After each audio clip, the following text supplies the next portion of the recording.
We have the coach ready. He's anxious for your questions. We'll start over here on the right side, the third row. Alex Byington on 3. Sark, you've mentioned quite often this offseason what Arch has done to kind of establish himself as a leader. The other players, Michael and Anthony have mentioned that he's taken more kind of authority in the room, in the locker room. How have you seen that play out, and what's an example that you like to think about? Yeah, I think that, naturally for a player, especially like Arch is a great teammate, and he's humble, he's got great work ethic, he's very relatable to the guys, and I felt like coming into this year, and I think Arch would be the first one to tell you, one of the more challenging things to do is when you're a great teammate and you're working hard, but you haven't been that frontline guy yet, is how do you take on that authoritative state when you haven't yet done it, right? And what we've had to explain to him was, you've earned it. He's earned it. He's earned the respect of his teammates that way. And so I think now more than ever, there hasn't been some, gigantic thing that he's had to do, but you feel his presence much more on a regular basis that way. But you feel it in a way where it's authentic to him. And he's not trying to be something that he's not. And I think that that's probably the most key component in his growth as we've been going through it. Right side in the back. Travis Tyndall, ESPN Austin. Good afternoon, Coach Sarkisian. Hey. As a competitor, how do you feel about the awesome chance to play the team that you last played the first game out of the chute, and personally, and how does the team feel? Yeah, I think the competitor in you loves the opportunity because it's like, well, that's the next chance is the same sting that you felt. The reality of it is, when you really dive deep into it, we're different teams again. We're a different team. They're a different team. A lot of new faces, transfers, different players, different coaches, different coordinators.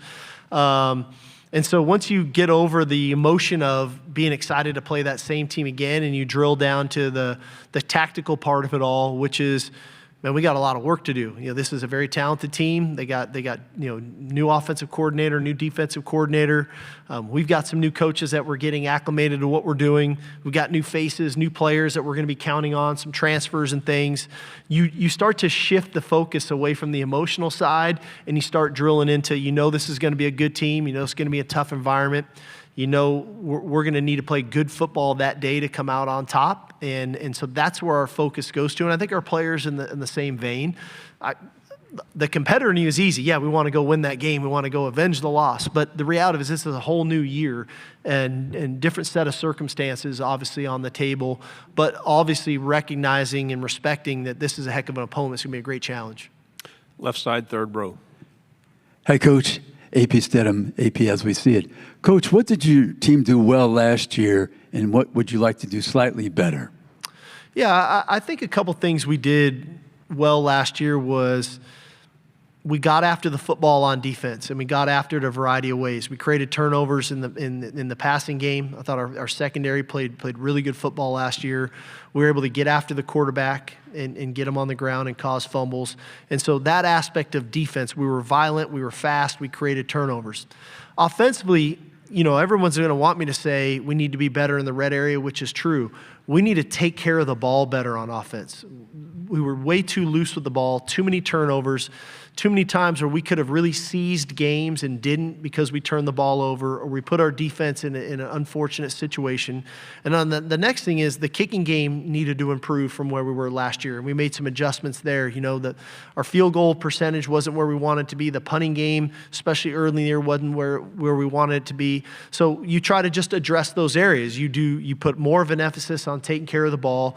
You go out to the portal and you get a punter and you get a kicker. So you try to address the issues that you have to try to get better at those things, all the while continue on the things that you do well, which I thought we did a great job last year, as I said, on defense of getting after the football. Middle, third row, then pass it one behind. NickKellyAL.com. Ryan Grubb and his offenses, you've coached against a few of them, or your staff has during his time at Washington. Just kind of want the scouting report. What is Alabama getting in him as a play caller? Well, I've only gone against him one time I'm right about that. And they had a really good passing team. I mean, they had Michael Penix and receivers, and definitely a attack-oriented group that's gonna attack you vertically with shots down the field, gonna attack you from a screen game, multiple shifts, formations, things that challenge you that way. It's definitely a pro-style approach where the quarterback's gonna have his opportunities to take his shots at you down the field. Front row. How you doing, Coach? Tony Reese, WTVM out of Columbus, Georgia. Just want to talk about newcomer Justice Terry and kind of the immediate impact you hope to really utilize him with. Yeah, Justice has been a great addition. He's got high work ethic, high drive, loves the game of football. He gives us some real position flex. He's a guy that can play some interior defensive line, but can also play kind of defensive end for us. And so that position flex, that position versatility has been good for us, and I think that's going to allow us an opportunity to get him on the field quicker because he can do multiple things well. Here in the middle. Tyler Shaw with KBTX in College Station. How much did you enjoy being a part of the renewal of the Lone Star Showdown last year, and how much are you looking forward to it returning to Austin this year? Yeah, that was awesome. The Lone Star Showdown was a really cool environment and great atmosphere in Kyle Field. Night game, a lot on the table. Not only just the rivalry in itself, but the winner of that game was going to get an opportunity to play in the SEC championship. And like I said, it's one that I'm glad we've been able to get going again. It's a historic one, great matchups, great teams, great players, great coaches, and so like any rivalry for me, I'm humbled and honored that I get to be part of it now. Because as a kid, those are the ones you watched, right? And you got a chance to see those games on Thanksgiving weekend between Texas and A&M. And so to be part of it now, it's pretty special, and now to have the Aggies come to DKR for the first time, and I don't know how long, is pretty special. And I'm sure there'll be a lot riding on that game too, Friday night, after Thanksgiving. Right side, third row, then pass it to your right behind you. Jeff Howe on Texas Football. Sark, just on the perimeter skill talent on both sides, seems like you and Coach Jackson are getting some bigger-bodied, wider-frame guys in the receiver room. Is that something you guys sought out to do, or is it a byproduct of just kind of who was on the board? And then do you feel like you've got the bodies down at corner, the types of skill sets you've talked about being sticky in man coverage? I think since you got here, do you feel like you've got the guys now to where you can do more of that? Yeah, no, it's been a little bit intentional of recruiting a little bigger at the wideout spot. One thing about this conference, I don't want to say that underestimated, but you better have one or the other. You better have elite speed or you better have some size about you because it's so physical on the perimeter. And everybody's throwing perimeter screens. The corners in this league are long and physical and can run. And so if you want to be effective, which that is a part of our game that we want to be effective at, of getting that ball on the edge, you got to be able to block these people, and if you can't block them, they're going to run right through you, and it feels like a wasted play. You're at 2nd and 12. I could have ran a dive, to do that. And so we felt like we've had to evolve a little bit that way. Obviously, Wingo provides that. Emmett Mosley's got some good size to him. Jamie French, Kalik Lockett, those guys. So, Parker Livingstone. So I think that can help us. So it was a little bit strategic that way to do that. On the defensive side of the ball, on the flip side, the same thing. You better be able to stop these perimeter screens or people will kill you and walk down the field on you. So you got to have the physicality to do that. But then if you're going to play close to them, now you got to have the ability to run with them and to play in coverage that way. And so I think that we've grown in confidence as a staff to play more man coverage. Even when we're playing zone, we're giving the players some freedom to make calls to play man, and we're promoting that with them to do that. And so it's a lot easier to get to the quarterback when the quarterback's got to hold the ball another second longer because his receiver's trying to get himself open versus man coverage. When it's zone and everybody's getting free releases, I don't care how good your rush is. If the quarterback's worth half a paint, he gonna get the ball out. So you gotta be able to play some man and mix it up and change up looks to get a guy to hold on to the ball to try to get to the quarterback. In the middle, back row. Hey, Steve. Jackson Arnold was up here earlier, and they asked him another rivalry question about obviously playing in Red River and now his opportunity to play in the Iron Bowl. I said, you're uniquely qualified to answer that question as someone who's coached in both of those rivalry games. What are some of the similarities and differences that you've observed? Yeah, I mean, I think that the Red River rivalry is a unique game in and of it, that it's a neutral site game in Dallas every year at the State Fair. And the way the stadium is split at the 50-yard line, one tunnel, both locker rooms right there, it creates a great deal of intensity. It's an awesome game to be part of. In my opinion, it's the best one I've ever been a part of. And that's to take nothing away from the Iron Bowl, because that's amazing too. But different in that it goes back and forth, home game to home game.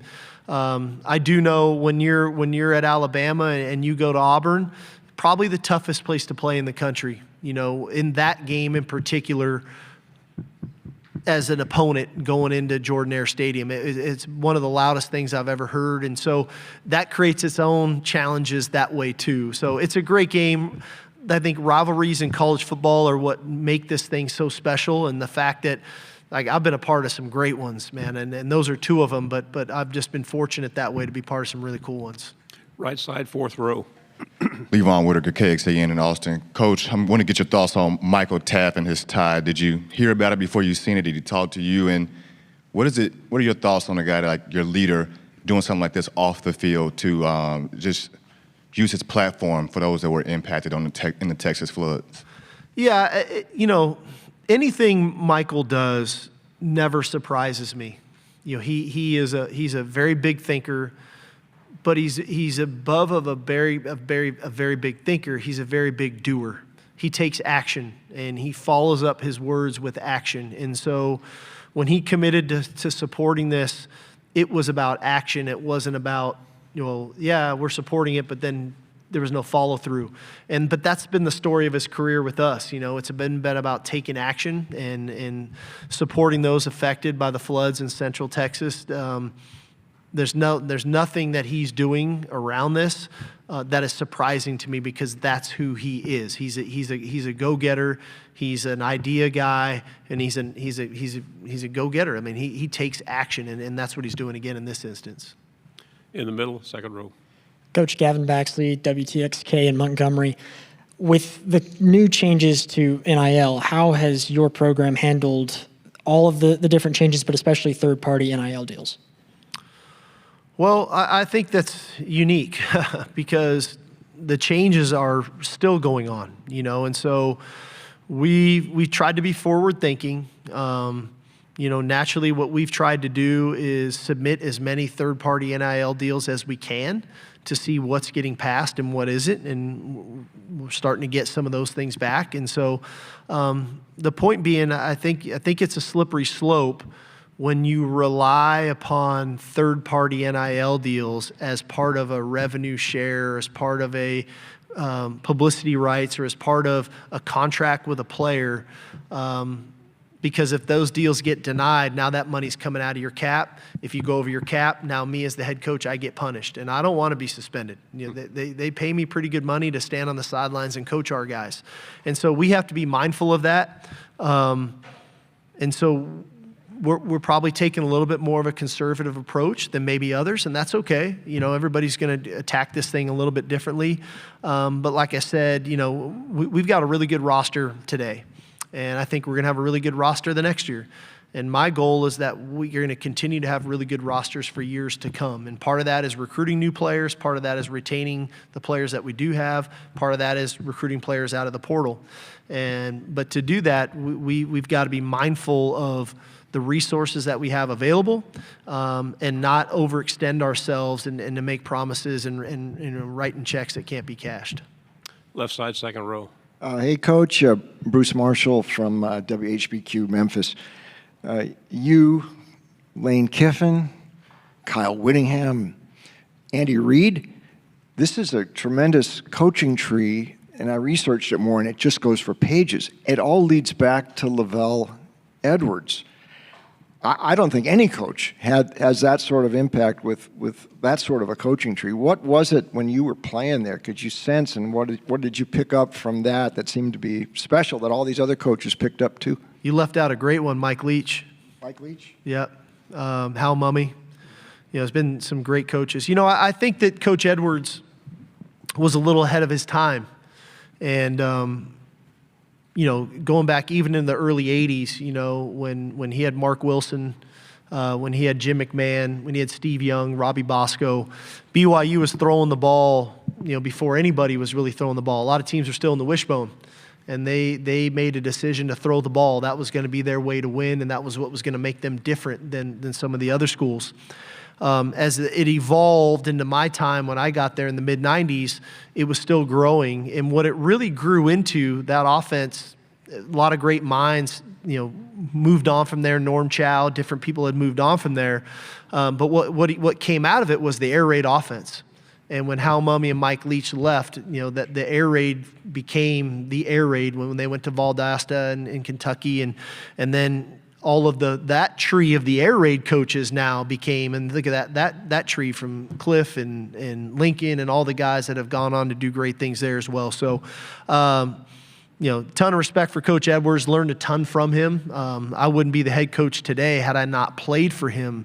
In his ability to make you feel confident as a player that you could go out and do the job that you were asked to go do. Coach, terrific job. I wish we had more time. Thank you very much. Thank y'all. Hook 'em.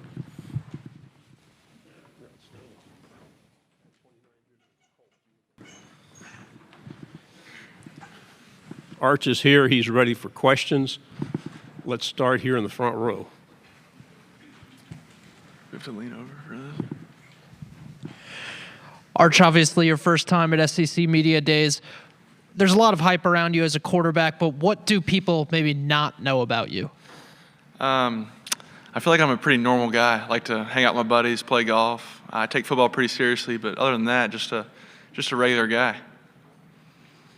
We'll go over on the left side, third row. Hey, Arch, AP Stedham of AP As We See It. Arch, what are some of the things you like to improve upon from your last season, and what can you say about your receivers in this offense? Yeah, our receivers are really good, really fast. We got a bunch of young ones, but having Wingo and Demo back will be good, and I'm really just trying to improve as a leader this offseason. Right side, second row, then pass it forward. Alex Byington on 3. Arch, you just kind of touched on it, but that becoming more of a leader, your teammates have said how active a role you took. What was the impetus of that to try to kind of establish yourself this offseason? Yeah, I think as much as it wasn't always easy. Those 2 years, I kind of feel like I got a lot of respect from the team, and now being more of a vocal leader, they know that it's coming from a place of love, and when I get on someone, they know I'm not just being a turd. Middle section, fifth row. Trevor Denton with Way 31. Arch, just with all the media attention that you've gotten this offseason, your entire career, and then today, all the scrums around you, has any of this started to feel almost normal at this point? I don't know. Maybe so. I think I've had a lot of role models to look up to and how they deal with the media. I think Quinn did a really good job handling the media. But I'm here to play ball, and this is very much so secondary. Right side. Travis Tindall, ESPN Austin. Who's more competitive, yourself or Michael Taaffe? That's pretty close. And who talks more He's trash? like annoying competitive though. Like it's like the little he'll like pick up a piece of trash, but I picked up trash. I'm like, okay, no, but he's good. He picked me off last week in 2-minute drill, which was annoying. But we were both pretty competitive. It gets competitive on the golf course too. Who talks more trash? Probably him. But yeah, probably him. Middle section, fourth row. Tyler Shaw with KBTX and College Station. Going back to being part of the renewal of the Lone Star Showdown, you get to come in and experience that, scoring a touchdown. Just what do you remember from that game, and how much are you looking forward to it being in Austin this year? Yeah, it was a privilege to have that rivalry back, and I'm glad I got to impact the game a little bit. They're a really good team, and that was a big time atmosphere. And I'm looking forward to that game. I got to spend some time with Marcel at MPA. He's a really good guy and a good player. So we're fired up to play them again. Right side. Hey, Arch, Alex Miller with the Bryan College Station Eagle. Kind of piggyback off Tyler's question. Big touchdown in a key situation in that game. How did moments of success like that maybe help prepare you stepping into the role you'll have this season? Yeah, anytime you can get reps in the game and make an impact to help your team win, it definitely builds your confidence for the following year. And I think I'm going to try and build on that. Front row and then pass it to your right. Arch, Caleb Saylor, Super Talk Mississippi here. You talked about your role models. Yesterday, your grandfather's jersey was displayed as part of the Ole Miss shrine and with your family name. You're about to have your chance to shine and show and create your own legacy. Well, what's that look like for you? Yeah, it was cool seeing that. I think I came here maybe when it was just opening with my grandfather to watch the Ole Miss Boise State game in opening week. But it's been cool looking up to him and my uncles and my dad. And I've always wanted to play in the SEC, so it's been a blessing. Front row. Arch, Ben Garrett, Rebel Grove on 3. I'm curious, your dad's Ole Miss Rebel, Archie's, jersey's here, Uncle Eli. I know you're a Texas Longhorn quarterback. What's the relationship? You grew up with it. What's your relationship with Ole Miss now? It's a little bit different now. I guess I grew up going to games. We had a place in Oxford, and I'd spend a lot of the summer there and go to at least a game a year. Now, I guess not as much, but they got a really good coach and a really good team. I spent some time with Austin a few weeks ago. He's a really good guy. He's got a hell of an arm, so they're in for a good year. Second row, right side. Arch, your uncles are notorious for having a really strong self-deprecating humor. You've shown flashes of that. What's a Thanksgiving dinner like around the Manning, family household? It's just everybody ripping on each other, or what's that like? Well, I think we play A&M the day after Thanksgiving, so it won't be much this year. We'll probably be with the team.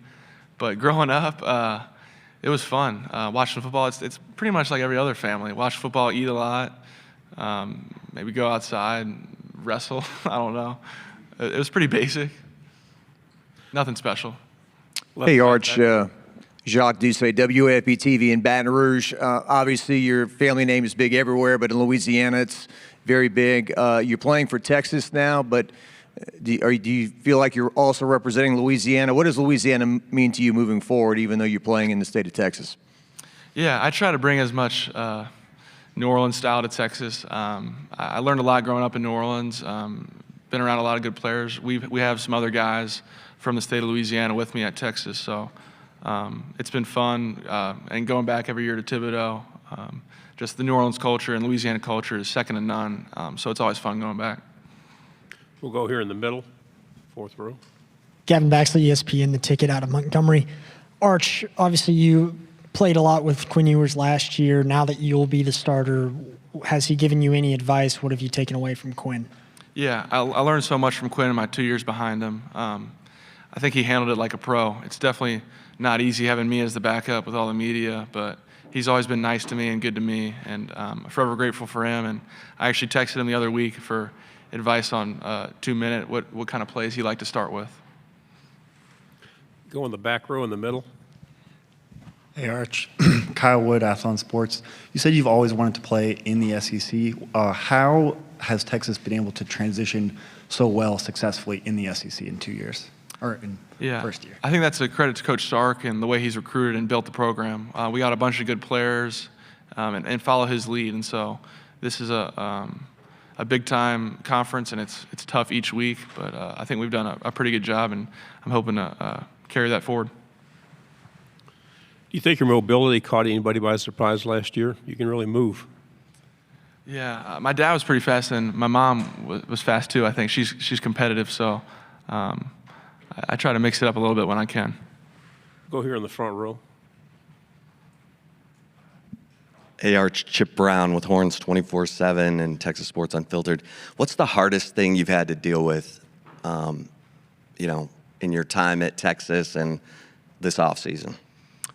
Yeah, I think I would say probably from going, I played, this is not really a big deal, but I played every year in high school. It was 2A high school football, so that doesn't mean anything, but from sitting out and not playing, that was pretty tough. But I think more so now, just dealing with the media and stuff, like I don't really care about all that. So I'm just here to play football, and that's kind of what I want my focus to be. Right side, third row. Right there on the end. Chessa Boucher with NBC 33 in Baton Rouge. You and Garrett Nussmeier seem to have a pretty good relationship. How has it been? I mean, he's had 1 year as a starter under his belt. Have y'all had those kind of conversations, or you try to keep it away from ball? Yeah, no, Nuss was my roommate at that camp. I asked him probably 200 questions. I had no idea he was going to propose a week later. But I'm excited for him. He's going to have a good year. They got a good squad over there. Final question here on the front row.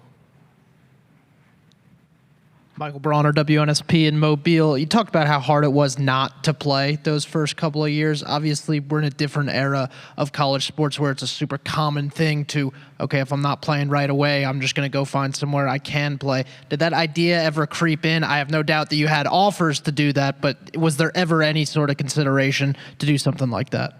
Yeah, no, that never really crossed my mind. I knew Texas was the place I wanted to be.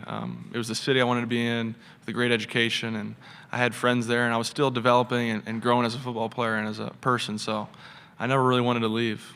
If there was somewhere else I wanted to be, I would have gone. Arch, thanks very much for your time. Thank y'all. Maybe we see you next year.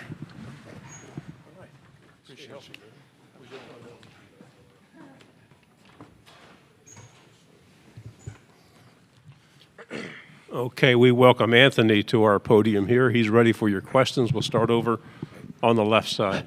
Here, Anthony. Good afternoon, Anthony.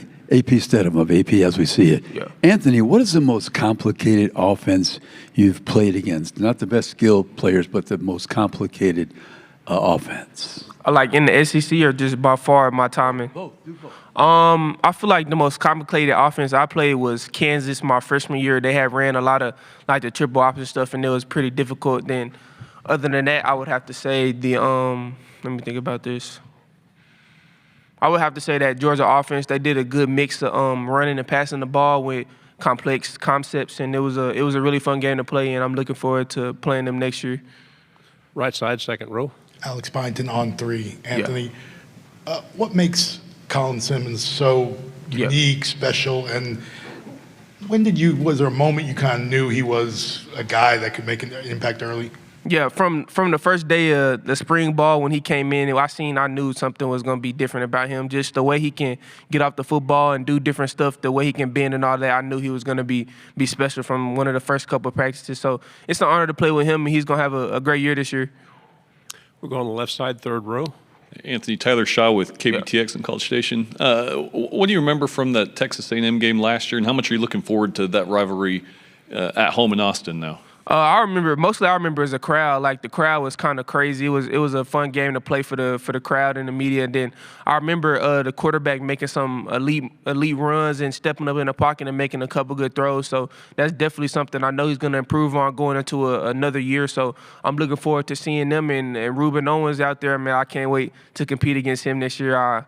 It's going to be a fun game. On the aisle here in the middle. Yeah, Anthony, Alex Miller with the Bryan College Station Eagle. Tyler kind of stole my question, but looking back on the A&M Texas game, how is that rivalry different than the OU Texas rivalry as you've been able to play in both now? It's a little different since we're not playing at a neutral site, of course, but it's really fun, like, just playing against that team. We have a lot of familiar faces. I know a lot of them guys on this team. I was committed with some of them, so it's really fun playing against some of them, and I can't wait to play them again this year. We'll go in the back on the right. Anthony Carson Field Sooners on SI. It kind of comes with the name Manning having such high expectations placed on you, but just from practicing against him, what have you seen that makes you think that he's going to be a star player at the college level? Just the way he reads the defense, he reads it really well. He also has the ability to take off and run and change the play calls. He's done that a lot of time against us, so I feel like he's going to have a really good season, and he deserves to have the season that he rightfully deserves. So. Left side, row 3. You said you had, you're looking forward to, Georgia again. Yeah. Playing them twice. They got the better of you both times. Just what'd you learn from each of those games, and then how much are you again looking forward to playing them, and then the possibility of another SEC title game? I mean, it's fun. I feel like they have a really good football team, and we want to play against the best teams in the world. So going against them is a great test for us throughout the season, and playing them in a regular season is going to be a really good game. And we know we have to play them at their house, so we're looking forward for that test. And I know it's going to be a really tough game for us, but we're ready. Middle, fourth row. Anthony, there's a lot of hype, of course, around Arch Manning this week. What do you kind of make of the outside expectations, and how do you think he does at handling those expectations? I feel like he does a really good job kind of handling some of the hype around him. He doesn't really have a social media or do any of that stuff, so I know he's going to be ready to play. I've been practicing against him for the last 3 to 4 years, so I know he's going to be ready to go and ready to play when the moments and the lights are on. Right side, second row. Sark, earlier this offseason, Sark has been on TV and discussed how active a role Arch took in the leadership. Yeah. Kind of, so obviously as a backup, there's only so much you can do, but what's the difference you've seen from him this offseason in that regard versus maybe obviously his first 2 offseasons? You can see his competitive nature pop out a little bit more in the workouts and some of that. So he's coming in with a energy to lead and be a leader, and he's calling the plays like he's been back there leading the show for the last 3 years. So you can tell he took the right steps towards being a leader and learning from Quinn throughout this time of him being a backup. Just in summer workouts, we were kind of struggling with doing our Longhorn shuttles. He kind of brought the group up and gave us some motivation, pumped us up, and we went out there and kind of finished the job and executed. Left side, third row. Anthony, you had a defense that helped the team reach the playoffs last year. So if you can complete this sentence, the Texas defense will help reach the college football playoffs if. Say that one more time, please. The Texas defense will reach the college football playoffs this year if. If we go out there and communicate, execute like the level we've been doing and even exceed it a little bit more, I feel like we have to communicate better than we did throughout the years, and we have to execute in some of the big moments like we haven't last year. We'll stay on the left side, third row.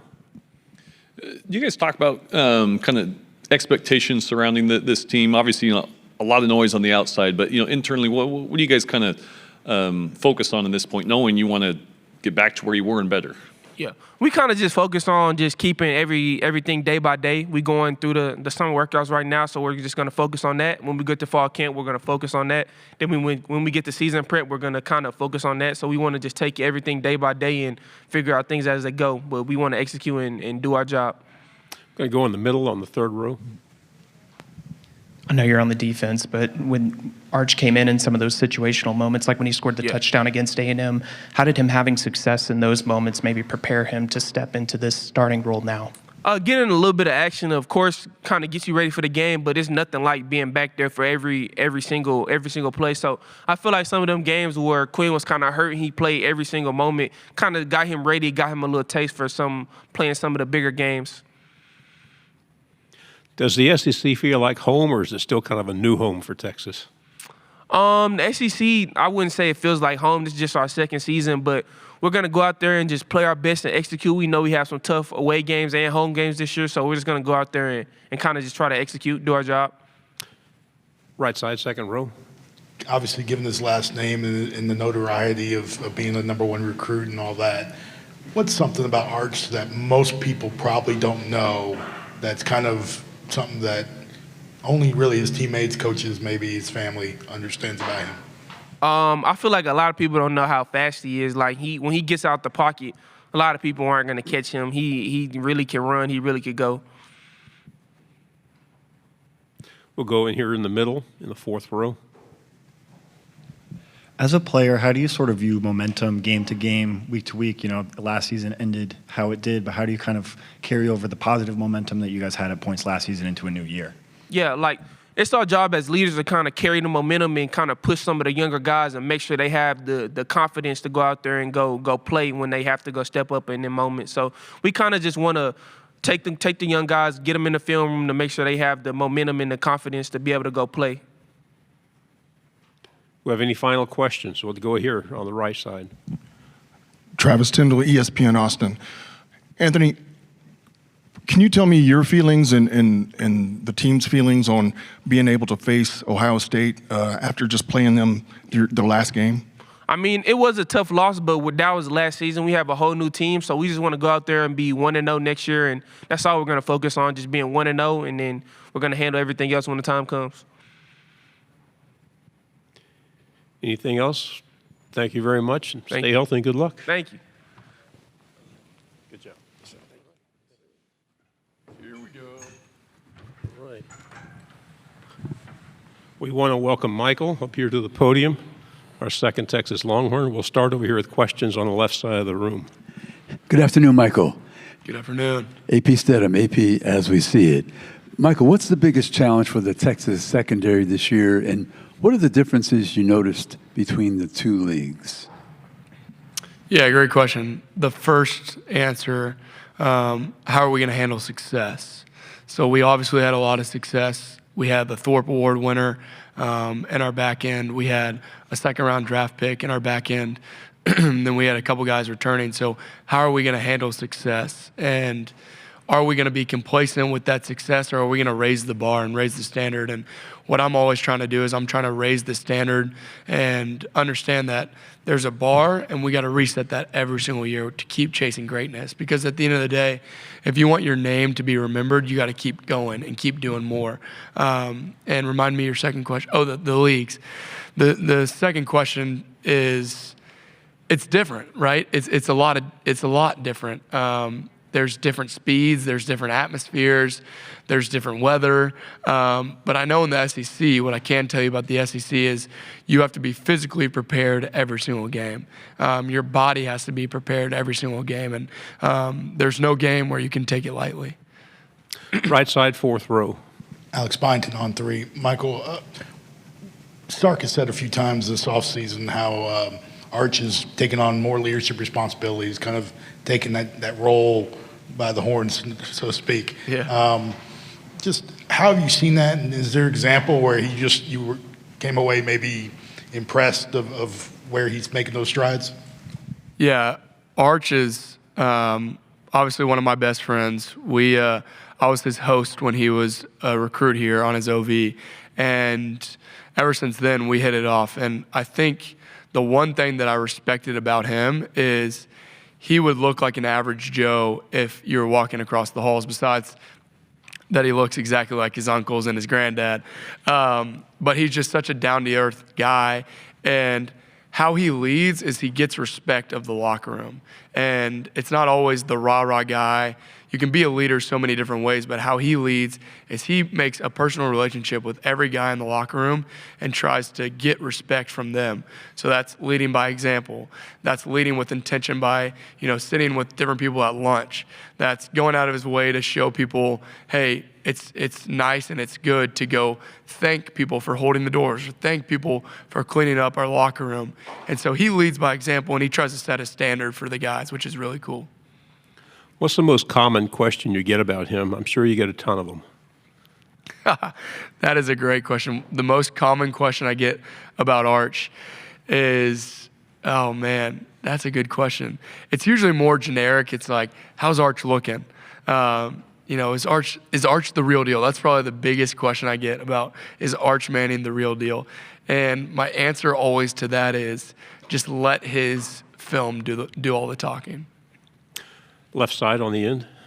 Michael, what's the most complicated pass offense you played against within those two conferences and then through your career, because you were in the playoffs last year against the eventual national champion, Ohio State?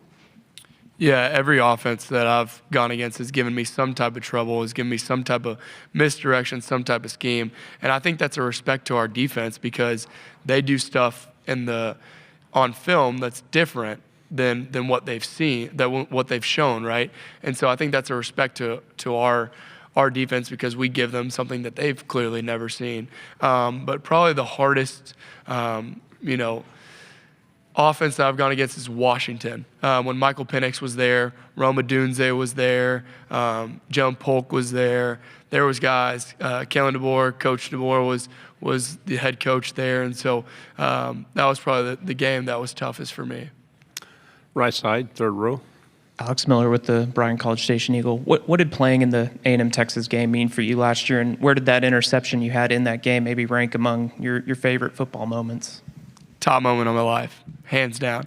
I was telling one of my friends the other month, I was like, I think that was the coolest moment of my life. So it's up there for moments of life. But I think it's so important to know that we had 13 years of no Texas versus Texas A&M rivalry. And then all of a sudden we get it back, and it's in College Station, it's at Kyle Field, and people argue that that's the best atmosphere in all of college football. And to believe that it wasn't rocking, you'd be a fool, because that place I saw 5 fields when they were running out of the tunnel. It was shaking, it was loud, it was crazy. And And it's so good for the great state of Texas. It's so good for college football because in Austin, there's no pro team. So we are the pro team. The Texas Longhorns are the professional team. And in College Station, obviously the same. And so it's like a rich tradition of just, Texas fans that are going back and forth. And it's so fun for us as competitors.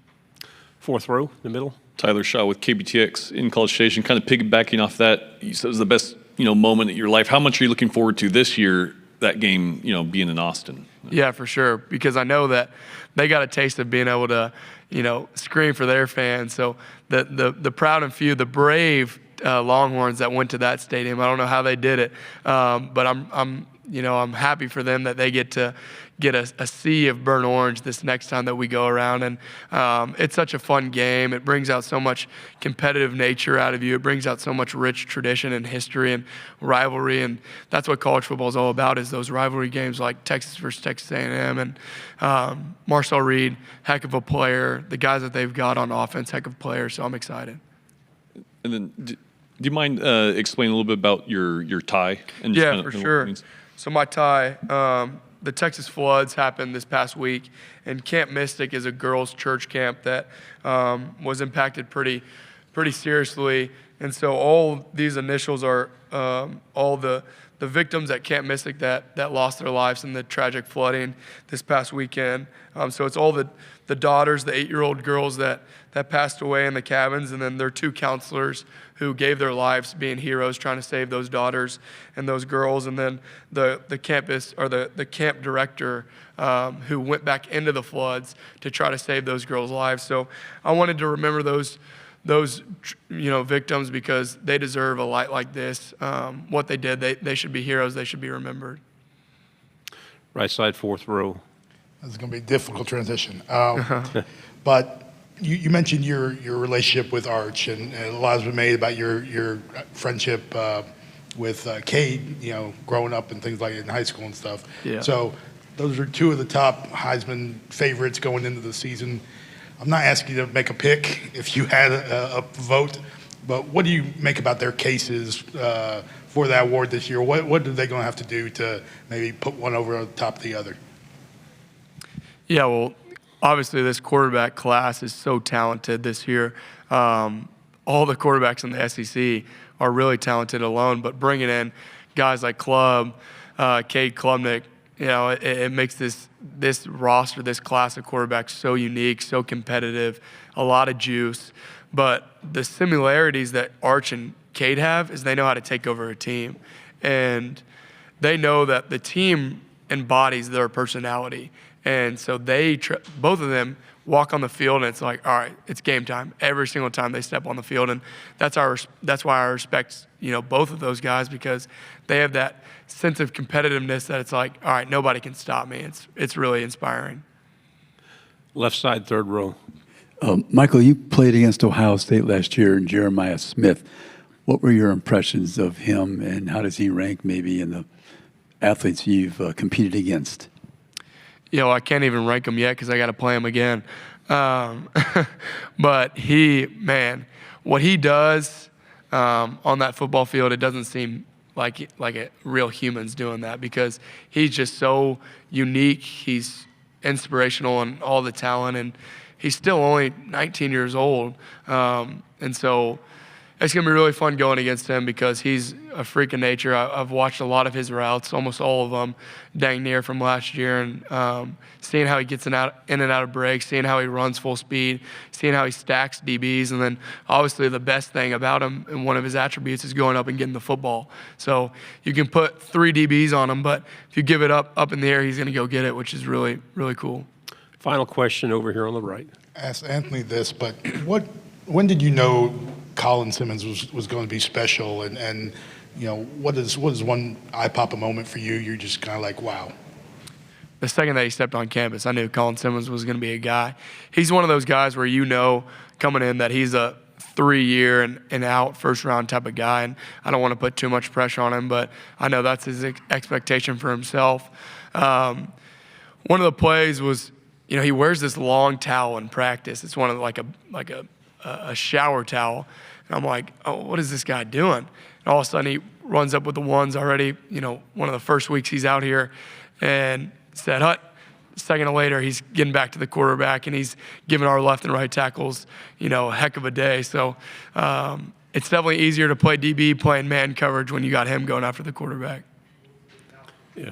Say what? I don't know. It just shocked my eye. I was like, is it that sweaty outside right now? Like, why is he wearing that towel? But then I watched him, and he got after the quarterback. So I was like, you can do whatever you want as long as you're getting to the quarterback like that. Michael, terrific job. Thank you. Thank y'all. God bless.